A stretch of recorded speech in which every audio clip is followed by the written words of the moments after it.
Next 1 year వరకు ఎలాంటి function కోసమైనా గోల్డ్ని కొనడం తగ్గించండి. IT employees work from home చేయడానికి ట్రై చేయండి.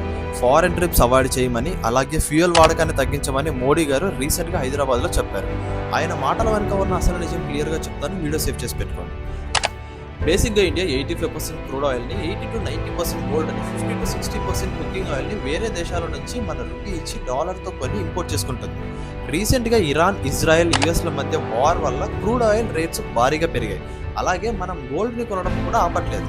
సో ఇండియా ఎక్కువ మొత్తంలో డాలర్ని పే చేస్తుంది. దీనివల్ల డాలర్కి డిమాండ్ పెరిగి రూపీ వాల్యూ తగ్గుతుంది. దాని ఇంపాక్ట్ ఫారెన్ రిజర్వ్స్ పైన పడకూడదని గోల్డ్ని కొనడం ఆపండి. పెట్రోల్, డీజిల్ యూసేజ్ని కొంచెం తగ్గించండి. అలాగే కుకింగ్ ఆయిల్ని కొంచెం తగ్గించమని చెప్తున్నారు. ఎందుకంటే దీనివల్ల డాలర్ మీద డిపెండెన్సీని తగ్గించవచ్చు. అంతేకాదు ఈ ప్రైజెస్ వల్ల కొన్ని దేశాలు అయితే ఇంతే పెట్రోల్ని కొట్టించుకోవాలని కండిషన్స్ కూడా పెడుతున్నారు. సో దీని మీద మీ ఒపీనియన్ ఏంటి? కమెంట్స్లో చెప్పడం అసలు మర్చిపోవద్దు. ఇలాంటి విషయాలు అసలు మిస్ అవ్వకూడదంటే మనం ఫాలో చేయడం కూడా మర్చిపోకండి.